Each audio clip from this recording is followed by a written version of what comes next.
Muito boa noite, arranca mais um Universo Porto, bancada de imprensa, à quarta-feira, como é habitual, com o Zé Cruz. Boa noite, Zé, também com o Diogo Faria. Boa noite, Diogo. Boa noite. Ao longo da próxima hora vamos abordar os temas em destaque que envolvem o Futebol Clube Porto e também a comunicação social, começando por uma notícia de hoje, avançada na TVI, no programa Mais Bastidores, em que Vasco Santos terá admitido algum erro no vídeo-árbitro no jogo Portimonense Futebol Clube do Porto, em causa o penalti que deu o 1-0 ao Futebol Clube do Porto, lançando-vos muito diretamente, meus senhores, à conversa, começando por ti, Diogo. Que reação te merece este mea-culpa de Vasco Santos? Bem, boa noite. Merece uma reação de muita estranheza, porque é uma coisa absolutamente inédita aparecer assim um árbitro a meio da semana, num exclusivo mais transferências da TVI 24, que afinal parece que se calhar nem era assim tão exclusivo, porque houve outros órgãos de comunicação social, nomeadamente as rádios, que passaram exatamente a mesma coisa, e que é uma coisa nova e que me surpreende, sobretudo tendo em conta que nós estamos no início de um campeonato, estamos à quinta jornada, que sucede a um campeonato que acabou há 3 meses e que foi decidido por erros muito graves de arbitragem na sua reta final. Todos nós recordamos que nas últimas 3 jornadas fora do Benfica, deslocações à Feira, a Braga e a Vila do Conde, houve vários erros muito graves em cada um desses jogos, com impacto direto no resultado. E que bastaria que... De resto, estamos a ver mesmo imagens desses jogos que referes? Sim, por exemplo, um golo que foi anulado ao Feirense, que seria o 2-0, e em que não há nenhuma imagem que demonstre que este golo foi bem anulado por fora de jogo. Uma arbitragem de João Pinheiro com Bruno Paixão no VAR. Mas houve outros lances, houve o Benfica empata neste penalti que é quase... que é o que estamos a ver. Houve vários lances, este foi apenas um dos jogos, por isso é um conjunto de jogos que se destacam, sobretudo aqui é um penalti que fica por assinalar para o Feirense, por isso estamos perante um conjunto de jogos em que houve vários erros graves na reta final do campeonato. Aqui é outro do Braga Benfica, um penalti por assinalar para o Braga. Depois sabemos o Benfica dá a volta com 2 penaltis e depois temos também imagens de Vila do Conde em que chega ao extremo na mesma jogada, na sequência da mesma jogada, não é assinalado um penalti contra o Benfica e a jogada segue e o Benfica marca um golo em fora de jogo escandaloso, que é uma coisa absolutamente inacreditável, como é que não foi assinalado nem pelo árbitro assistente, nem pelo vídeo-árbitro. Por isso, o campeonato passado foi decidido assim. Foi decidido pelo Sr. João Pinheiro, pelo Sr. Bruno Paixão, pelo Sr. Tiago Martins, pelo Sr. João Pinheiro outra vez, que era o VAR deste Braga Benfica, e pelos senhores Hugo Miguel e Luís Godinho no Rio Ave Benfica. E não houve nenhum destes árbitros, não houve conselho de arbitragem absolutamente nenhum que tivesse vindo dar a cara e assumir estes erros que aconteceram numa fase muito mais decisiva do campeonato, porque todos nós sabemos que os jogos valem 3 pontos à primeira jornada e à 34ª jornada, tudo bem, mas é nas últimas jornadas, sobretudo como foi na época passada, em que o Futebol Clube do Porto e o Benfica chegaram a estar empatados em pontos e com diferenças de 2 pontos, e que por isso uma escorregadela do Benfica poderia ser decisiva, e aconteceram estes escândalos todos em 3 jogos consecutivos, e em que não é um erro por jogo, são sempre pelo menos 2 erros gravíssimos. Aqui nestes 2 jogos que vimos, Feirense e Braga, vamos em 4 em cada jogo. Pois. Por isso, são erros muito graves que este aqui, de resto, é um penalti em que a bola também vai ao peito antes de ir ao braço. Por isso até é uma situação semelhante à do ao do jogo com o Portimonense, que justificou este esclarecimento que Vasco Santos deu por indicação do Conselho de Arbitragem. Não foi o árbitro Vasco Santos que teve a iniciativa de falar à comunicação social, é uma iniciativa do Conselho de Arbitragem. Por isso, teria sido... É muito estranho que após um jogo do Futebol Clube do Porto, à quinta jornada desta época, surja um árbitro de viva voz na comunicação social a explicar com detalhe a forma como analisou um conjunto de lances, quando, na época passada, o campeonato foi decidido por estes senhores e foi decidido por estes erros de arbitragem. E isso não foi assumido nem por nenhum dos árbitros, nem pelo Conselho de Arbitragem. E que saiba, nenhum desses árbitros envolvidos foi também para a jarra. Pois... E isso também era o que devia ter acontecido perante pela gravidade dos erros cometidos. E não houve nenhum castigo que, pelo menos, não foi noticiado. Neste caso, obriga-se o indivíduo, como o Egas Muniz, a ir com a família para ser colocado nas ameias da comunicação social, porque já não há castelos reais para fazer isso, e apresentar-se ali como o bode expiatório. E o pior é que ele faz uma análise do lance do penalti que não é nada esclarecedora. Não é nada esclarecedora, porque ele entra nesta narrativa que foi criada pelo Benfica de dizer que aquilo é um erro gravíssimo. E é um erro gravíssimo baseado em quê? Bom, ponto prévio.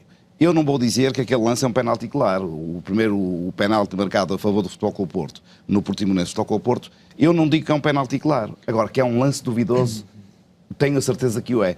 Mas não é pelas razões aduzidas pelo comunicado do Benfica de que vamos falar, nem pela esta pseudo-explicação do árbitro que está sempre no VAR, Vasco Santos.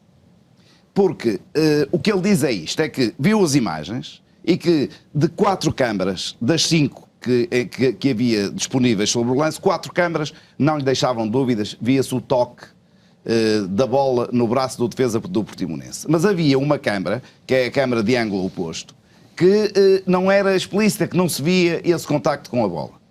Ora bem, e então o que é que faz? O Benfica, os comentadores e também o árbitro, o VAR Vasco Santos, nesta explicação, vem dizer que defendem as minorias. A minoria é que manda. Porquê? Porque se há 5 câmaras, 4 mostram que há um contacto da bola com a mão e uma diz que não, quer dizer, o mais lógico, como também já vi escrito, que isto foi uma ilusão de ótica, ora, a ter-se verificado um fenómeno físico, o normal, o lógico, era que o fenómeno físico apenas interviesse num e não nos 4. Era muito difícil que houvesse ilusão de ótica em 4 ângulos diferentes e que só num é que estivesse correto.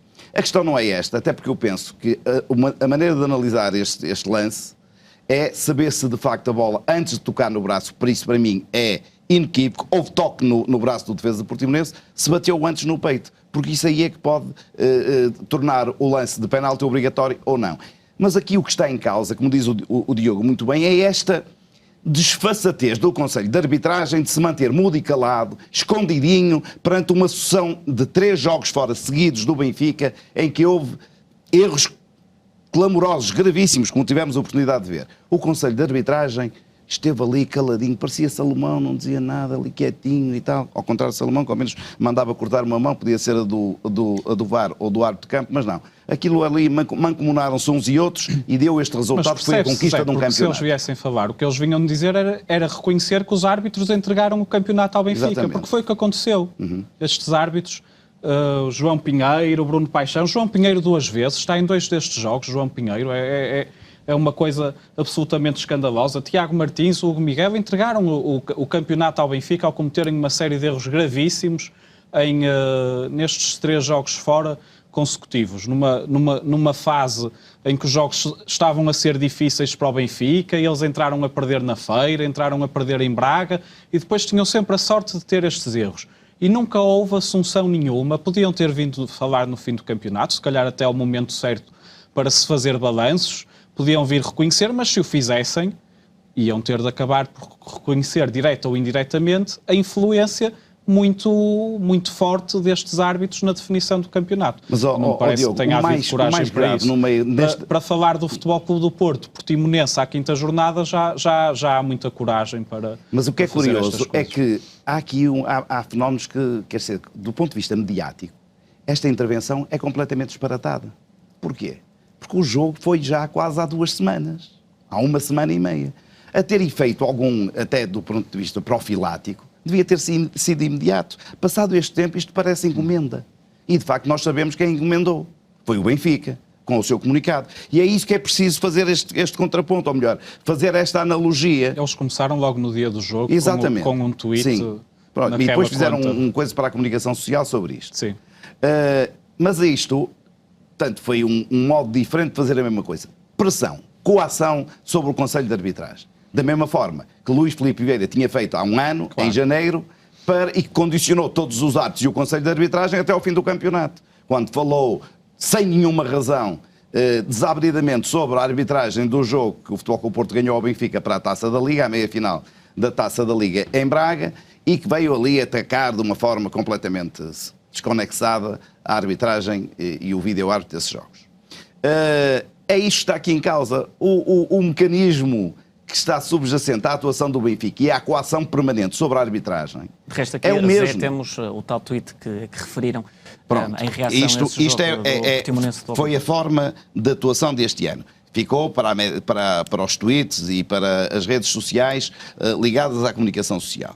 O ano passado foi muito mais direto, o presidente do Benfica deu a cara, porque era preciso, estávamos já mais da meio do campeonato. Temos essas declarações do presidente e acho que é giro lembrar sempre, do Benfica, lembrar sempre. Porque não há causas sem efeitos. Não há efeitos sem causas. No jogo com o Futebol Clube Porto, Taça da Liga, que o Futebol Clube Porto acaba por vencer por 3-1. No final do encontro, o Luís Filipe Vieira teve então estas declarações que podemos passar a ouvir desde já. Há um homem que está com câmaras de televisão à frente dele, que é árbitro, que não consegue distinguir num lance numa televisão se é fora de jogo ou não, se não consegue distinguir no primeiro golo se há falta no meio campo ou não, esse homem não pode apitar mais. Mas é estas declarações do Luís Filipe Vieira para prosseguir o teu raciocínio. Não, quer dizer, isto é o que eu digo, o esquema é o mesmo.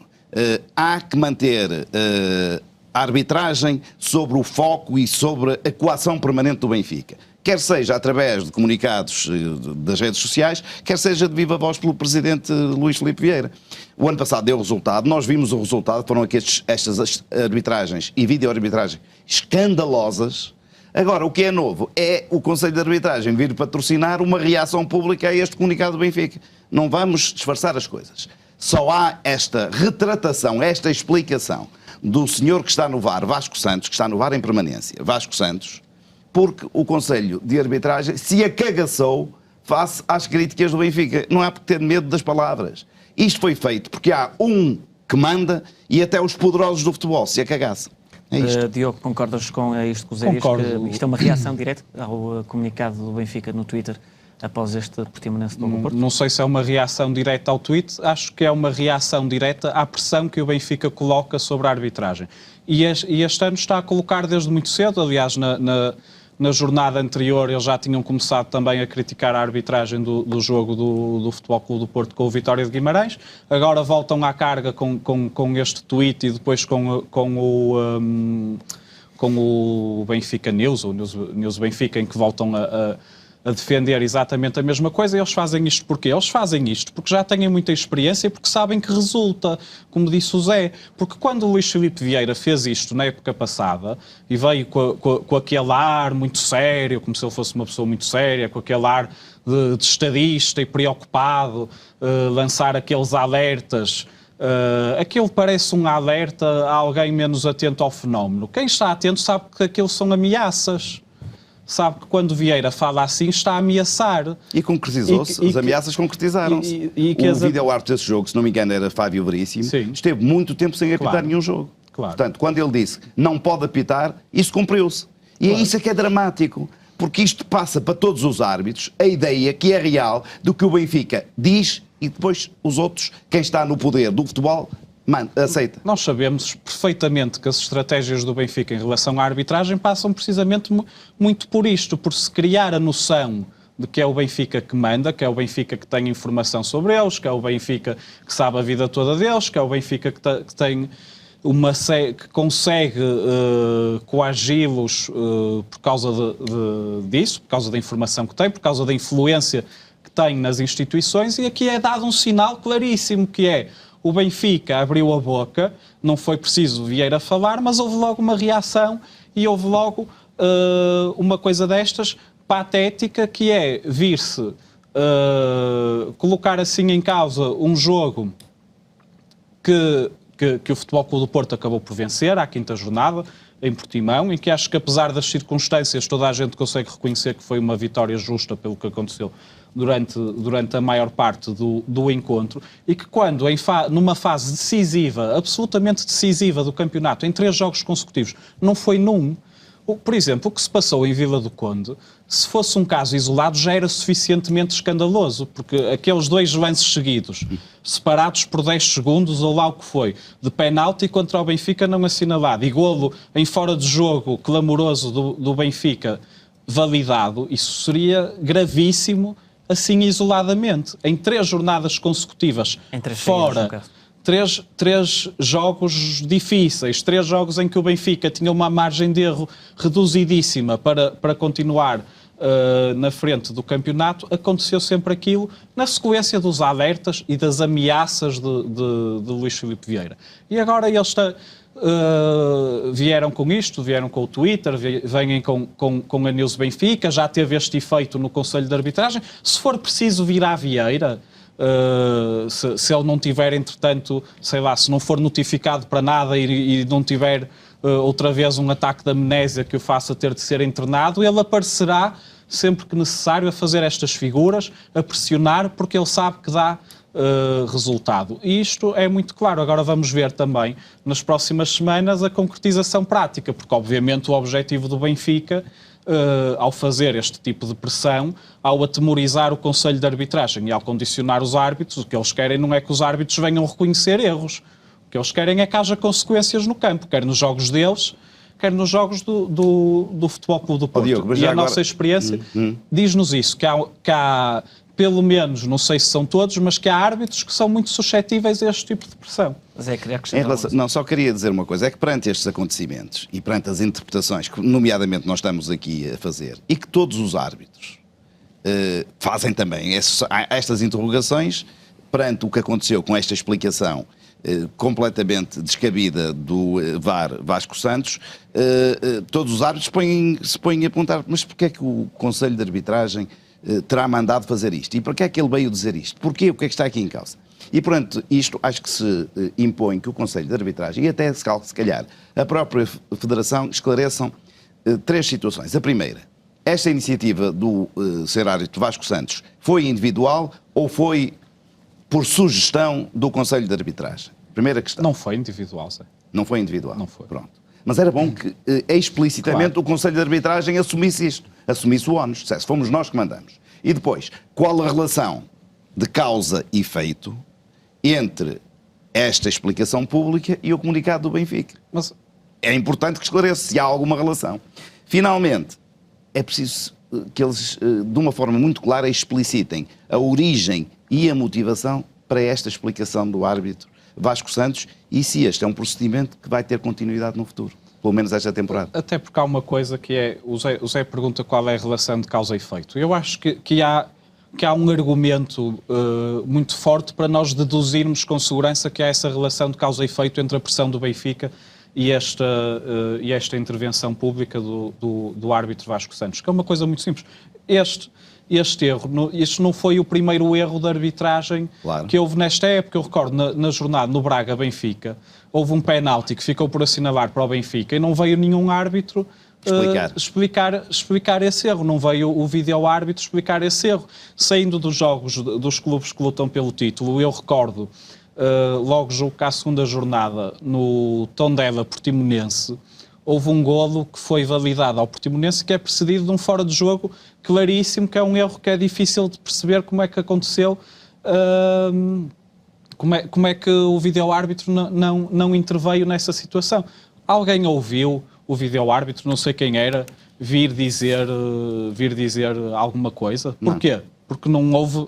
Porque por acaso o Benfica não protestou esses jogos, até porque não estava lá, não é? No Braga-Benfica não protestou porque o Benfica foi beneficiado, que é o que acontece a maior parte das vezes ao longo das épocas.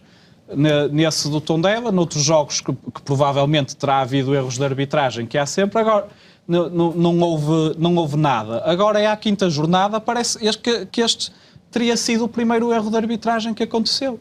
Já houve uma explicação. É o erro de arbitragem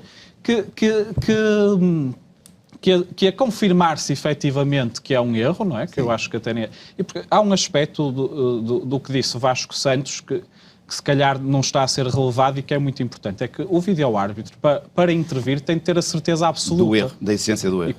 E como o Zé disse, havendo uma câmara que deixa a situação... certezas de que a decisão do árbitro estava errada, decidi não intervir conforme pois, diz o exatamente. diz. Precisamente. E é preciso ter a certeza absoluta de que havia um erro. É isso que está, claro. é isso que está no Mas no o que é protocolo. curioso é que isto não é um caso virgem. Porque, fazendo um exercício de memória, quando foi logo após a introdução do sistema de vídeo-árbitro, houve um jogo Benfica-Portimonense, que ficou muito conhecido, porque foi anulado um golo ao Portimonense, que daria o empate final 3-3, por fora do jogo, que se veio a verificar que de facto havia fora do jogo, por 8 centímetros ou 15 centímetros, conforme as perspectivas das linhas. Mas, portanto, é mesmo um fora do jogo que só pode ser marcado pelo vídeo-árbitro. E é em que o Conselho de Arbitragem, se estás lembrado, fez sair o áudio da conversa entre o juiz de campo e o vídeo-árbitro, que, se não me engano, era Flávio Veríssimo. As coisas assim acontecem. E então aí até ficou conhecido que era o Flávio Veríssimo berrava, Luís, pelo menos, que era aguenta. Exatamente. O Conselho de Arbitragem não conseguiu aguentar as críticas do Benfica e veio logo agora pedir um meia-culpa. É isto que está aqui em causa, este cagaçar do Conselho de Arbitragem é inadmissível. Que nesse caso também foi um precedente que foi aberto. Nesse caso, É isso que também gostava de vos perguntar, se este caso abre um precedente, se deve ser feito sempre assim. Só quando o Benfica se queixar. Ou se deve defender os árbitros. Só quando o Benfica se queixar é que haverá novos casos semelhantes. Obviamente, se a política de comunicação do Conselho de Arbitragem é de justificar publicamente os erros, tem de ser todos os erros, não é? Claro. Não podem ser uns, ou qual é o critério? O critério é ser só quando o Benfica protesta? É ser só quando o Benfica melhor quer? esperar sentado. Porque nesse caso foi isso que aconteceu, Zé. Porque eles quiseram esclarecer que o Benfica não foi beneficiado, não é? Porque isso foi um golo que foi anulado ao Portimonense e que acho que daria o empate, não é? 3-3, precisamente. Quiseram mostrar que a vitória do Benfica foi mesmo limpa, puseram cá fora o áudio. Fizeram isso mais alguma vez? Isso foi logo à segunda ou terceira jornada da época 17-18, que eu me lembro, isso nunca mais aconteceu. Nunca mais aconteceu, não houve mais erros. E houve casos muito mais graves de arbitragem, nunca mais houve explicações. Por exemplo, como é que nessa época é anulado ao Futebol Clube do Porto um golo no jogo contra o Benfica aqui. Sim. Que daria a vitória por um fora de jogo de 2,6 metros. Exatamente. Que estava em jogo 2,6 metros o Herrera, uma coisa absolutamente escandalosa. Por isso, teoricamente, está aberto um precedente, mas isto parece-me uma coisa extemporânea, porque surge à quinta jornada, por isso, nas 4 jornadas anteriores não houve essa necessidade. Vamos ver daqui para a frente. E como referiste também, no final do campeonato passado não se pronunciou. Ora, esta foi uma notícia avançada hoje pela TVI. E por falar em TVI, Diogo, pergunto-te se a transmissão de ontem do jogo do Benfica e o Leipzig, se houve alguma coisa que te chamou a atenção. Houve algumas coisas que me chamaram a atenção, até porque o Futebol Clube do Porto enfrentou o Leipzig há 2 anos. Também nessa época 17-18. E na altura, quando saiu o grupo do Futebol Clube do Porto, e durante a época, o Futebol Clube do Porto perdeu na Alemanha, ganhou em casa 3-1 ao Leipzig. 3-2 em Leipzig, 3-1 no Dragão. Exatamente. E tratava-se a generalidade da imprensa do Leipzig, era uma equipa menor da Alemanha, que não tinha história, que não tinha nada, era a equipa de Red Bull, até gozavam, era uma equipa de refrigerantes, não parecia... E agora, de repente, descobriram o colosso Leipzig. Eu não estou a dizer que o Leipzig não é, obviamente, uma boa equipa. Obviamente que é. Mas nós vimos isso, quer em jornalistas no campo, durante o jogo, ou após o jogo, nas perguntas que faziam aos jogadores do Benfica, em que salientavam a equipa tão poderosa. E de resto, então, também podemos, penso que temos a oportunidade, aliás, de ver um exemplo dessa flash interview e a adjetivação da equipa do Leipzig. Não me queria estirar desta forma, com uma vitória, mas agora levantar a cabeça e pensar no próximo jogo. Quais é que parece que foram as principais falhas esta noite, com uma equipa tão poderosa como o Leipzig? Diogo. Logo, com uma equipa tão poderosa, até parece que há a necessidade do jornalista quase de ajudar a justificar a derrota do Benfica. Mas o que é curioso é que este era o espírito após o jogo. Porque normalmente é assim, após o jogo são muito poderosos. Antes do jogo já era de uma basófia total. E até esteve lá na TVI o inefável Pedro Guerra, e aí o Leipzig já era mais o Leipzig já há 2 anos que jogou com o Futebol Clube do Porto, Podemos que não então era, também, que não era uma grande coisa. Diogo, para vermos então essas declarações de Pedro Guerra. Eu acho que a grandeza é evidente. O Benfica faz parte, como eu disse, daquele clube dos 22 que ganharam esta competição e dos 40 finalistas e disputou 7 finais. Podem dizer que é história, mas eu acho que a história é uma referência sempre a um grande clube, uma grande instituição. Respondendo aqui ao Cândido, eu acho que hoje é o maior desafio, provavelmente, é para o Leipzig. Diogo, aqui as palavras de Pedro Guerra, que referias. Pois é, isso, o grande desafio era para o Leipzig. Era a atitude antes do jogo, era de basófia, que é o costume em Pedro Guerra, era a desvalorização do adversário, tal como faziam quando eles jogaram com o Futebol Clube do Porto. Eu tenho a certeza, ele agora vai dizer, nós enfrentamos um super Leipzig, foi uma coisa do outro mundo, mas de Pedro Guerra nós já estamos habituados a isso tudo. Agora, que na TVI, que haja jornalistas, que haja narradores, que se deixem contaminar por esse clima, como depois quando se põe a dizer, o Benfica agora lembrou-se de uma coisa que é de vir dizer que são a equipa com mais participações na Liga dos Campeões. Nos últimos 10 anos. Porque juntam com a taça dos clubes campeões europeus, sim. Quando que normalmente se vê as equipas no formato atual da Champions, que é bastante diferente do anterior, desde 92, e eles agora lembraram-se disso e têm feito disso um motus da sua comunicação. E bem, na perspectiva do Benfica, mas durante a narração isso também foi repetido, foi dito e repetido, por isso há uma incorporação das narrativas do Benfica que eu acho que é triste, mas que não me surpreende acontecendo na TVI.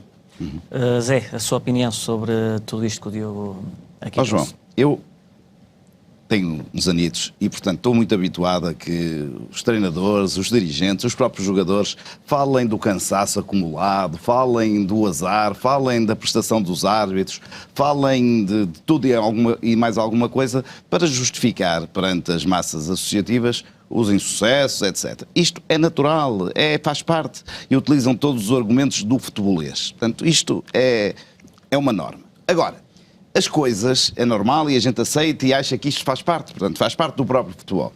O que eu acho que é um bocadinho esquisito é que sejam os repórteres de campo que, em vez de fazer perguntas, façam comentários e com esses comentários estejam a lançar as bases de uma narrativa alternativa à realidade, que tem como objetivo único suavizar um resultado que nem tem nada que ser suavizado, porque é o habitual do Benfica nos últimos anos, a jogar em casa para a Liga dos Campeões, perder.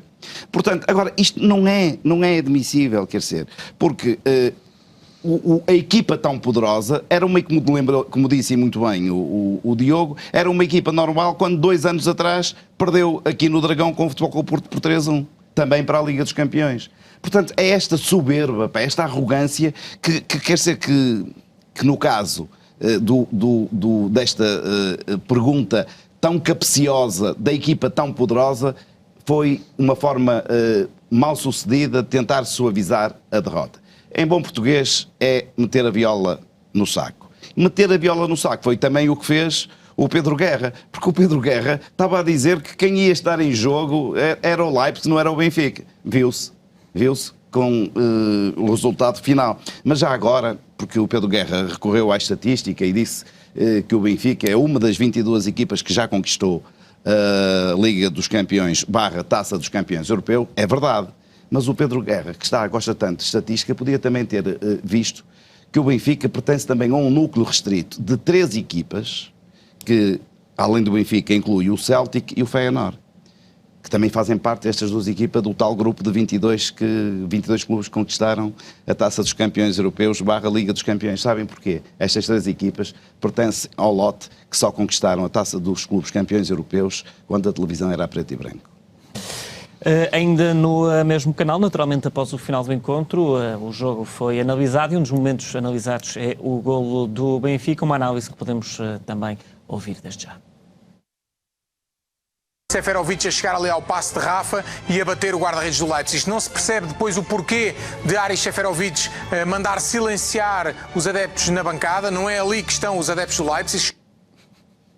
Diogo, a tua opinião sobre esta análise de Rui Pedro Brás? Isto é mais uma daquelas coisas que é absolutamente impressionante, é como é que Rui Pedro Brás pode continuar na TVI a desempenhar este papel de analista independente quando o que ele mais não faz é representar os interesses do Benfica e não só, atualmente, acho que o Zé depois vai querer falar de outras coisas que o Rui Pedro Brás gosta de defender atualmente, mas o seu grande amor é sempre o Benfica. Isto que ele disse é fazer das pessoas parvas, porque é assim, o Seferovic estava a mandar calar para ali, não é ali que estão os adeptos do Leipzig, pois não.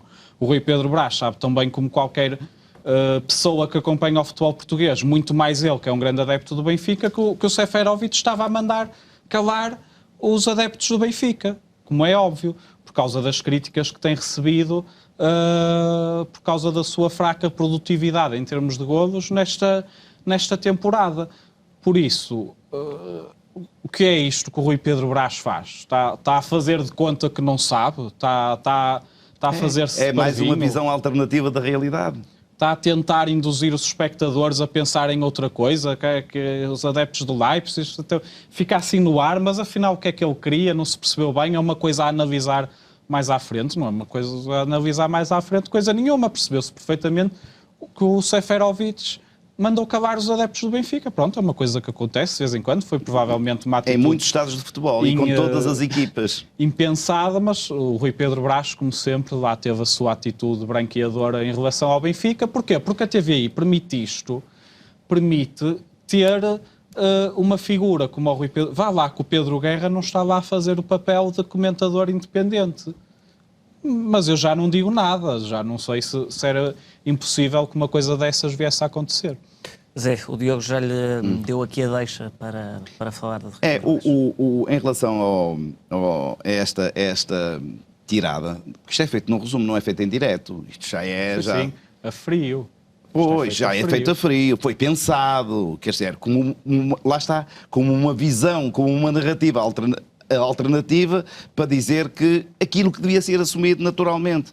Porque, como eu disse, quando o Diogo estava agora a falar, é muito normal que um jogador que é normalmente titular e que num jogo desta importância vai para o banco, depois entra, marca um golo, ele, a adrenalina, a revolta interior que tem... assobiado. Claro, e que está, quando entrou, se foi assobiado. É natural, quando marca um golo e reduz a diferença, mande calar. Portanto, isto não tem nada de mal, não devia acontecer, mas acontece e nem é por grande justificação, é o calor do futebol, isto não é desrespeito por ninguém, não é nada, acontece. É o lado humano do jogador. É evidente e, portanto, é pior emenda que o soneto. Quando ele diz isto, pensa que está a ter uma ideia brilhante e foi só unicamente motivo de galhofa. Mas como o Diogo disse bem, o Rui Pedro Brás, que toda a gente sabe que não é um comentador independente, é um comentador do Benfica, ponto final, curiosamente tem agora aparecido com posições muito pró-Sporting e particularmente muito abonatórias. Sporting. É do presidente Frederico Varandas. Ora bem, eu podia estar agora aqui a inventar, se tivéssemos tempo, uma série de teorias da conspiração a propósito do que motiva o Rui Pedro Brás. Não o faço, mas queria deixar um aviso ao presidente Leonino, ele não deve precisar, mas deixo o aviso em termos de um provérbio popular que diz que em amigo que não é certo, um olho fechado, o outro aberto. E por falar em Rui Pedro Brás, foi recentemente referido na BTV, também num momento que podemos recordar desde já.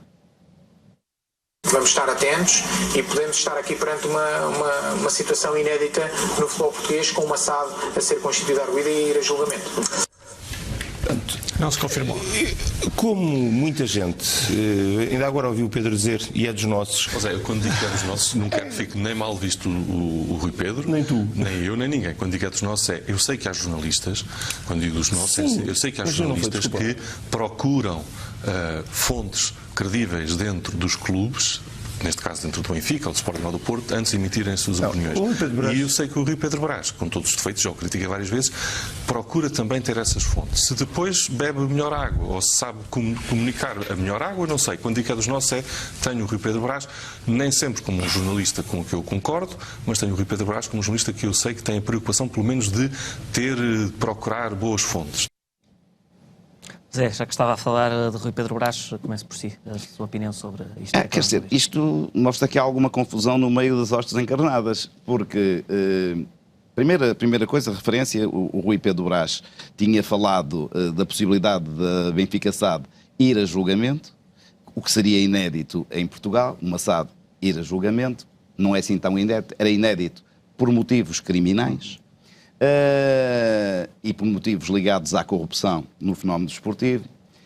O que acontece é que isto foi feito na véspera da decisão do Tribunal da Relação e não se confirmou. E então, no programa da BTV, Lanças Apontadas, apontaram as lanças a esta declaração do Rui de Pedro Brás. E um dos participantes disse, atenção, que ele é um dos nossos. Foi um ato falhado, aquilo saiu-lhe naturalmente. Ele e depois disse em off, não é? O problema pois, exatamente.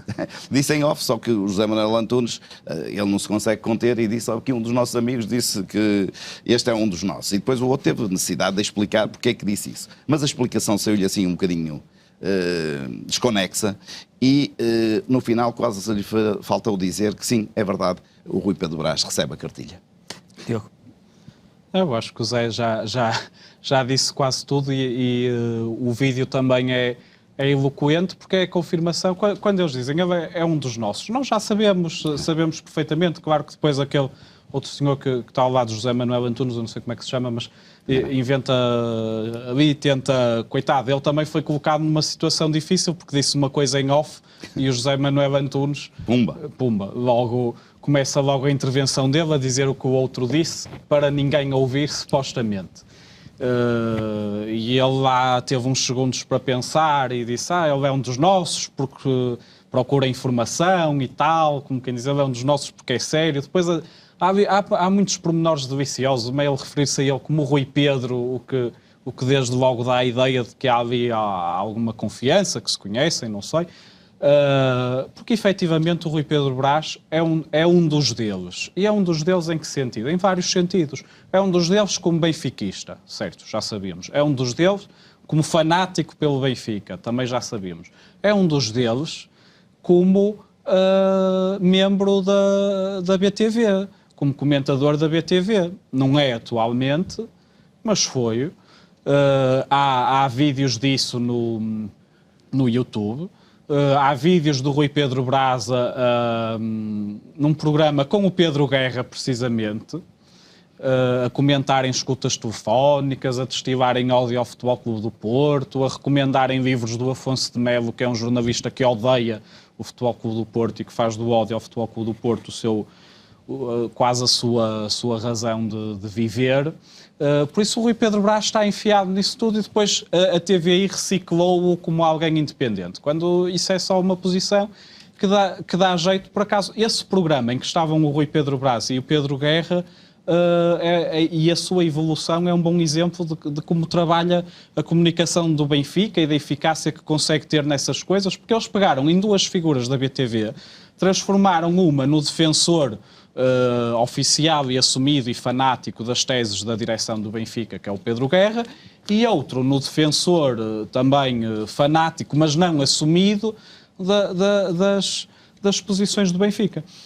Por isso, em relação ao Rui Pedro Brás, só queria dizer mais duas coisinhas. Uma é como o Zé disse, em relação ao que ele agora defende muito o Sporting e a direção do Sporting de Frederico Varandas. Se um dia eu começar a ouvir a elogiar muito o Futebol Clube do Porto, ficarei preocupadíssimo, porque acho que é mau sinal e eu não conto com isso de Rui Pedro Brás. Outra coisa, é a mesma coisa que eu espero que não aconteça. E outra coisa que eu queria dizer é que o Rui Pedro Brás tem falado durante as últimas semanas várias vezes sobre as redes sociais e os tweets e que é um mundo horrível e que o que se passa lá. Eu queria dizer, várias das coisas que nós apresentamos neste programa sobre o Rui Pedro Brás, nós soubemos delas através do Twitter. Mas são coisas absolutamente confirmadas, que temos fontes. Por exemplo, quando dizemos que o Rui Pedro Brás é benfiquista, basta ir ao Facebook dele a coisas.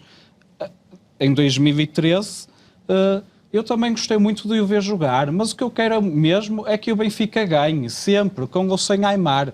Isto são coisas do Rui Pedro Brás, que ele escreveu nas redes sociais, que continuam nas redes sociais, e é por isso que o Rui Pedro Brás não gosta nada das redes sociais e se tem insurgido tanto contra as redes sociais. Muitas vezes nós aqui também as coisas que sabemos sobre ele e que confirmamos por outros meios é através das redes sociais, e teremos todo o gosto a continuar a denunciar tudo o que tiver de ser denunciado relacionado com o Rui Pedro Brás, venha ou não nas redes sociais que tanto o afetam.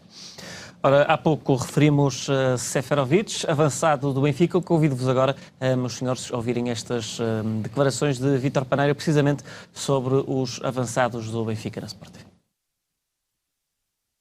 A equipa está forte, parece-me a mim, é uma equipa que está a criar inúmeras oportunidades de golo também, tem conseguido muito poucas, ou melhor, não muito poucas, senão não seria o melhor ataque da Liga. Mas essencialmente fica a imagem que os nossos pontas lanças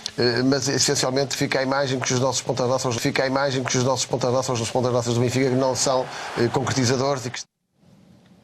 Começando por si, Zé, a sua opinião sobre a maneira como Vítor Paneira falou aqui dos avançados. Ponto prévio. Eu sou claramente a favor da contratação pelas estações de televisão, particularmente pela Sport TV, que se dedica fundamentalmente ao desporto, de antigos profissionais. E isso é uma mais-valia para a própria estação e para os espectadores. E isso, para mim, é uma evidência. Agora, eu admito que sejam contratados antigos profissionais de futebol que estejam muito marcados a um determinado clube, como Paneira esteve em relação ao Benfica. Agora, esses profissionais podem participar em programas onde estão representantes dos clubes e ele podia estar como representante do Benfica. Agora, a fazer comentários sobre a Liga como comentador independente, acho que é forçado. Acho que fica mal e que até retira alguma da aura que eventualmente Vítor Paneira tenha, porque, quer dizer, a boca faz-lhe para a verdade. Ele está aqui a falar e a determinada altura diz os nossos avançados. Quer dizer, é um comentador do Benfica. Podia ter dito isto na BTV e ficava bem. Ou podia ter dito na Sport TV, desde que o programa fosse um programa em que estivessem representantes de vários clubes. Mas não, ele está ali como comentador independente. E é esta mistura que retira credibilidade à TVI e ao próprio comentador. É inadmissível. Neste caso é da Sport TV. Da Sport TV. Quando é da TVI é a mesma coisa, enganei-me agora. Um ato falhado. Lá está, não tenho nada contra a TVI, mas os processos são semelhantes numa e noutra estação. Mas, portanto, aqui foi curioso, porque isto foi muito bem feito, não sei quem é que fez esta montagem, porque só numa passagem podia passar despercebida a referência aos nossos avançados. Repetindo, depois o blá blá blá blá que vem a seguir não interessa, porque o que está aqui em causa é isso precisamente. Portanto, agora vão-me dizer, mas a Sport TV, quem contrata, nem se lembra do passado, nem dessa relação muito estreita do Vítor Paneira ao Benfica. Isso são histórias. Quem é que não conhece isso? Eu tenho boa memória, sei que o Vítor Paneira jogou no Vitória de Guimarães, mas quer dizer, a sua ligação, o seu amor clubístico é o Benfica. E pronto, ele tem todo o direito de o ser. Só que não deve ser um comentador independente numa estação de televisão, quando o lugar dele seria nos tais programas de debate entre comentadores de vários clubes. Isso, em defesa sim, de clube. Aí está vacinado, exatamente, em defesa do seu clube. Agora, a Sport TV fica com o ónus. E lá está, não venham com desculpas esfarrapadas. Bastava a Sport TV recorrer aos seus próprios arquivos recentes, por exemplo, no tal jogo que já falamos aqui, do Rio Ave Benfica desta temporada, para ver para que lado é que torce o Paneira. Isso acho que era um bom exemplo para todos nós vermos. Diogo, a tua opinião sobre as palavras de Vítor Paneira? É muito isto que o Zé disse. Obviamente o Vítor Paneira tem um passado importante como jogador, já foi treinador de futebol, está qualificado para ser comentador e analista de futebol, ninguém coloca isso em causa. Agora, se é para lhe atribuir um estatuto de independência, eu acho que ele tem de refrear o seu ímpeto benfiquista, quer nestas manifestações, pronto, saiu-lhe espontaneamente, foi um ato falhado, como disse o Zé, quer nas suas análises, que me parece que muitas vezes são contaminadas por isso, ou então, no mínimo, tem de ter uma atitude de maior honestidade e de dizer, eu estou aqui, fui contratado nesta situação de comentador independente, mas parto de um pressuposto que é o meu benfiquismo, que é assumido e tal, que é uma coisa... Agora, porque há comportamentos que não são aceitáveis e não é só isto que é uma coisa que saiu da boca do Vítor Paneira. Por exemplo, aquilo que nós vimos o ano passado com ele em Vila do Conde, com os adeptos do Benfica a puxarem por ele e ele a responder. De resto, penso que temos também esse vídeo que podemos ver desde já.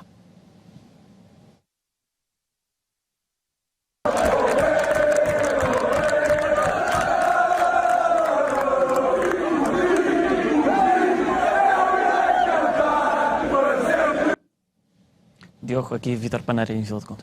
Isto é o Vítor Paneira na sua pele de adepto fanatizado do Benfica, precisamente ao mesmo tempo que desempenha a função de comentador. Isto não é normal e é perigoso que a Sport TV lide bem com isto, com o facto de ter comentadores independentes que assumem este tipo de comportamentos.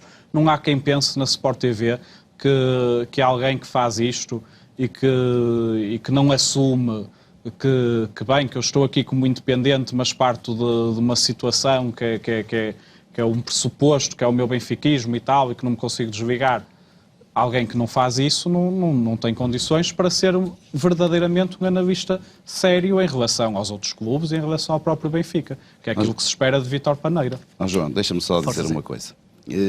Os responsáveis pela direção, pela administração da Sport TV, conheciam estas imagens, sabiam que existia, estas imagens, elas passaram, etc. Agora, o raciocínio pode ser perfeitamente este. Isto é que é fervor clubístico. Mas é a favor do Benfica? Então não há problema, é currículo. Muito bem. Vítor Paneira falava dos avançados do Benfica. Ora, esta época um desses avançados é Raul de Tomás. E, Diogo, houve algo relacionado com este avançado que te chamou a atenção? Sim, é uma questão ortográfica que até pode parecer um pouco estranha trazê-la para aqui, pode parecer uma minudência que somos nós que estamos a implicar, mas eu acho que os telespectadores perceberão que isto pode ter algum significado. Que é, como é que se escreve Raul de Tomás? O Raul de Tomás é espanhol e por isso Raul e Tomás em espanhol, em castelhano, têm acento no U e no A. Aqui de resto vemos uma notícia na Marca, na divisão do Campeonato Português, Raul de Tomás com acento no U e no A. Precisamente, é assim que aparece sempre na imprensa espanhola. Porquê? Porque é assim que se escreve. Porque é assim que se escreve corretamente. De resto temos também no El País aqui uma notícia desse periódico espanhol, Raul de Tomás, aqui também com acentos.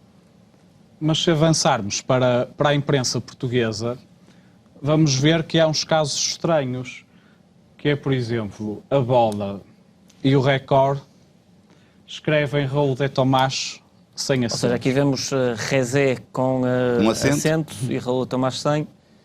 Aqui no Record também Raul de Tomás sem acento, também ali no texto em baixo continua sem acento. E acho que a TVI é exatamente a mesma coisa, também sem acentos. Também escreve sem acentos. Ou seja, também escreve mal. Aqui numa citação de uma opinião de Rui Pedro Brás, Raul de Tomás sem acento também na TVI. Ora, o que é que acontece? Tanto quanto se sabe, parece que é o próprio Raul de Tomás que não gosta que sejam utilizados acentos no seu nome, ou seja, ele não gosta que o seu nome seja bem escrito. Isso é lá com ele, cada um escreve o nome como quer, mete na camisola, ele até mete RDT à vontade, é como quer. Agora, nós não trouxemos aqui, mas há os outros órgãos da comunicação social portuguesa em geral escrevem bem com acentos, tirando o Correio da Manhã, que faz uma coisa estranha, que é... agora já não me lembro em qual deles é que mete o acento, mas é uma mistura das duas. Não mete, no outro não mete. Mas como eu estava a dizer, isto, pelos vistos, é o Raul de Tomás não gosta que o seu nome seja escrito sem acento. E o Benfica também não escreve com acento nos seus meios oficiais e fez chegar essa informação de que a preferência do Raul de Tomás é por escrever o seu nome sem acentos. E como sempre, quem é que vai cair na conversa do Benfica e até ceder numa coisa destas? Os órgãos da comunicação social do costume. A Bola, o Record, a TVI, que nem se importam de dar erros ortográficos, porque é isto que está em causa, não se importam de escrever mal, só para fazer a vontade ao Benfica, que até na ortografia, pelos vistos, se quer meter e quer influenciar para fazer a vontade a um jogador que quer escrever à sua maneira. Por isso, isto é um reflexo de quando nós falamos no Benfiquistão. O Benfiquistão, este país dominado pelo Benfica, tem coisas que são absurdas, que são minudências, porque isto é uma coisa, obviamente, que superficialmente não tem significado nenhum, não interessa a ninguém, não faz moça a ninguém. Eu quero lá saber de como é que escrevem o nome de Raul de Tomás. Obviamente não quero saber disso para nada. Agora, eu não acho normal que a comunicação social ceda à forma como o Benfica quer que se escreva o nome de um dos seus jogadores e ceda ao ponto de dar erros ortográficos por causa disso. Acho que é absurdo e acho que isso só é possível porque o encantamento com o Benfica e a vontade de satisfazer tudo aquilo que o Benfica quer é tão grande que até acabam por fazer estas figuras patéticas. Zé, a sua opinião sobre... É isso. O que há aqui a salientar é que, primeiro, é que não há, nem há sequer perspectivas de um acordo ortográfico Portugal-Espanha por causa deste caso. Portanto, isto é uma minudência, mas como o Diogo frisou, e muito bem, isto mostra a completa submissão às cartilhas do Benfica. Se o Benfica escreve que Raul de Tomás não tem acentos agudos no U e no A, a Bola e o Record e outras reminiscências fazem exatamente isso. É lei. O Benfica diz é lei. Pronto. Já agora, por falar no jogador, eu acho que a sigla com que ele gosta de ser conhecido, RDT, não confundir com a extinta RDP, que era uma estação de rádio, é uma questão de marketing. E uma questão de marketing essencialmente pessoal, é o próprio jogador que quer ser conhecido por RDT. Mas ela permite muitas leituras, algumas delas curiosas que eu já ouvi. Mas hoje gostava de chamar a atenção para um outro órgão de comunicação social que escreve Raul Tomás com acento agudo no U e no A, que é o Jornal Desportivo Diário, O Jogo, e que hoje na sempre apetitosa coluna do Sistema ao Quadrado, na última página, diz assim, vou ler: de onde raio vem esta moda de tratar Raul de Tomás, volto a referir, com acentos, acrescento eu, só pelas iniciais? Não são iniciais, é uma sigla. Reforço duvidoso em trânsito. Muito bem, e assim seguimos em frente no programa para recordar um trabalho da sábado, o jogo sujo dos bots, e de resto podemos também ver essa capa, a guerra suja, aliás, dos bots e afins. Ora, o que eu te pergunto, Diogo, é qual é a ligação deste tema ao futebol? Deixa-me só tentar contextualizar um pouco para os espectadores que não tenham visto este trabalho da sábado. Isto é uma coisa muito simples e fácil de explicar. Como sabem, a TVI lançou uma coisa agora a propósito da campanha para as próximas eleições, que é aquelas hashtags quando há debates ou entrevistas com o nome do candidato seguido de bem ou mal. Por exemplo, Costa bem, Costa mal, quando está em causa o atual Primeiro-Ministro, e que quem concorda com ele usa a hashtag Costa bem, quem está contra usa a hashtag Costa mal, e depois aquilo dá para contar e a TVI apresenta os resultados, se vai à frente o Costa bem, Costa mal, etc.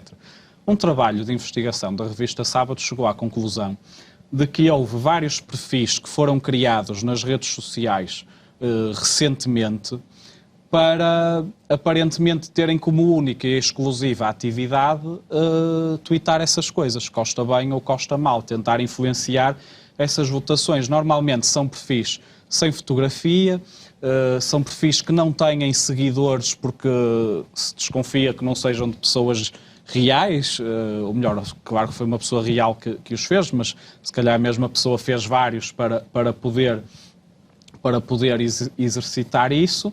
E a revista Sábado detectou que vários desses perfis que foram construídos para intervir nessa campanha gostam de coisas de quem? Surpresa das surpresas, do Benfica. Aliás, o que temos alguns exemplos dessas contas. Temos aqui... Que esta conta de Mário Silva... Sim, podemos ver ali tweets, o que é que eles fazem? Costa bem, vão às curtidas, que são os likes do Twitter, lá está, numa coisa do Benfica. Como veem, é uma conta que não tem um único seguidor. Esta, por acaso, já foi criada em 2017, mas que tem uma atividade perfeitamente marginal que se reduz a isto. Mas se avançarmos para outras, vamos ver que são contas criadas bem mais recentemente, em abril, em setembro, e em agosto algumas. Em agosto também. Sim. Sempre com 0 seguidores, sempre com nomes que não permitem identificar ninguém. Aqui no caso um Costa bem e depois um like numa fotografia dos adeptos do Benfica. Precisamente. Sempre Costa bem e Benfica. O outro que temos é que acho que é de agosto. Este por acaso tem um seguidor, provavelmente será, não fui ver, deve ser um desses bots também. Também, único tweet, Costa bem, nas curtidas vai-se lá está o Bruno Lage e o Benfica. Ou seja, isto é uma coisa que...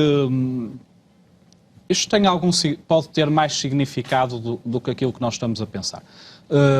Nós sabemos que os atos eleitorais nos últimos anos, um pouco por todo o mundo, basta pensar no que foram as últimas eleições nos Estados Unidos e no Brasil, foram muito influenciadas por dinâmicas geradas nas redes sociais, muitas vezes através de perfis falsos e do lançamento de fake news. E aparentemente é uma situação destas que está aqui em causa, longe de ter essa escala. Obviamente isto... Também há para lá outras coisas que são Rio bem, Cristas mal, isto há para todos os gostos, mas aqui o que é que há?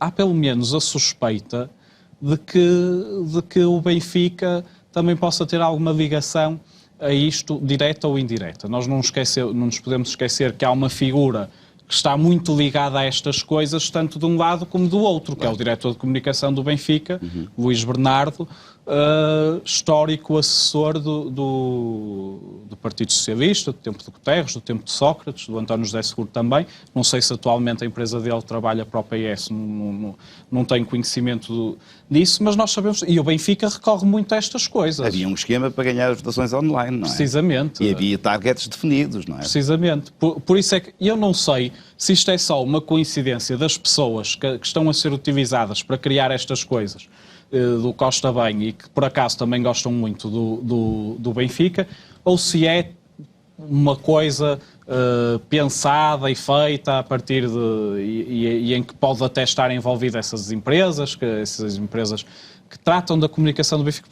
Por exemplo, o Luís Bernardo, a empresa dele, sabemos que é ela que paga ao Hugo Gil, que é um difusor de fake news nas redes sociais e num site que tem fake news relacionadas com o Benfica. Por isso fica aqui este alerta lançado a partir dessa reportagem da Sábado. João, eu vou ser rápido. Em relação a isto, é preciso que os espectadores não se esqueçam que quando a maçã é apetitosa, tenta-se de qualquer forma chegar lá. E para ganhar eleições, todos os partidos, todos, sem exceção, recorrem a artimanhas, estratégias para convencer o eleitorado. Eu lembro-me que nos fóruns da rádio antigamente havia grupos de militantes de vários partidos, pelo menos 2 ou 3 organizados, para fazerem perguntas, influenciarem a opinião pública com as suas intervenções nesses tais fóruns abertos aos espectadores. Portanto, isto é normal e esta coisa de haver pessoas ou haver grupos que tentem votar no Costa bem, na Cristas bem, qualquer coisa assim, acho isso perfeitamente natural. O que eu não compreendo é como os responsáveis editoriais da TVI, que conhecem isto de gingeira, sabem como é que isto se faz, continuem a insistir neste género de votações que eles sabem que podem ser manipuladas. Portanto, isto é um mau serviço jornalístico prestado, uma vez mais, pela TVI. Já agora, em relação a estas coisas todas, eu tive cuidado de ver eu sou quase um info excluído nesta coisa do Twitter, mas estive a ver e achei curioso que quem fez, que eu penso que foi uma pessoa que criou estes perfis todos, é a minha opinião, tem preocupações ao menos ambientais, porque todas as coisas diziam lá Rebuild the World, que é um grupo que, portanto, tem preocupações ambientalistas. E já agora, também há ali um interessezinho económico de um patrocínio, não sei se real ou apenas pensado pelos promotores destes tweets criados para com este objetivo, que é a referência explícita em todos eles à marca de Continente de supermercados Lidl. Ora, e porque hoje é quarta-feira e estamos no Universo Porto Bancada de Imprensa, Diogo, trazes-nos o tweet da semana. Sim, temos um tweet, desta vez é de um jornalista, e é sobre os casos judiciais. Neste caso é sobre uma notícia de ontem que fala sobre Rui Patrício.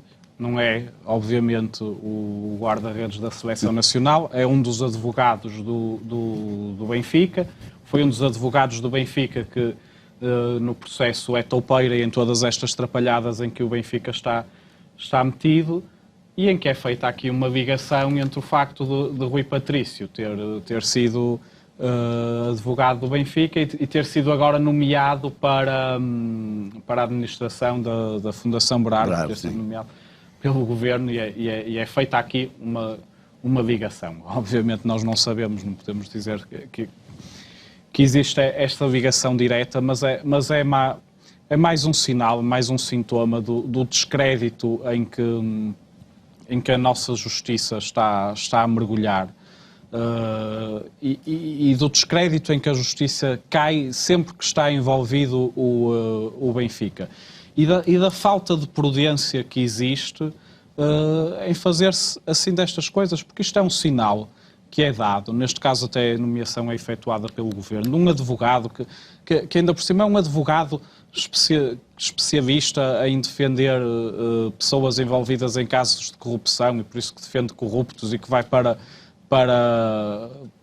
órgãos também relacionados com a corrupção. Agora é advogado do Benfica e é nomeado para a Fundação Berardo. Há aqui umas ligações, isto cheira tudo muito mal. Tudo isto cheira muito mal, e fico-me por aqui. Zé, não sei se em 20 segundos quer comentar. Bem, muito rapidamente. O que está aqui em causa é que este tweet refere-se foi escrito por uma pessoa que se chama Rui Teixeira, não tem nada a ver com o Rui Teixeira. Não, este é jornalista. Que foi o relator do Tribunal da Relação sobre o processo que despronunciou, ou não chegou a pronunciar, o Benfica para ir a julgamento, no caso é Topeira.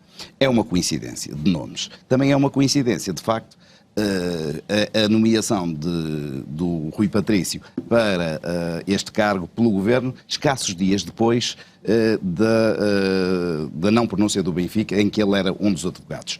Duas notas apenas. O Francisco J. Marques lembrava ontem, e muito bem, que esta nomeação do Dr. Rui Patrício não teve aquele habitual chamado período de nojo. Podia haver um períodozinho de nojo, nem que fosse pequenino, não houve nada. Isto foi quase na sequência. Foram apenas duas coincidências, e por serem duas coincidências eu deixo aqui um pensamento de um grande homem da literatura portuguesa, que foi José Saramago. O mundo está cheio de coincidências, e se uma certa coisa não coincide com outra que lhe esteja próxima, não neguemos por isso as coincidências. Só quer dizer que a coisa coincidente não está à vista.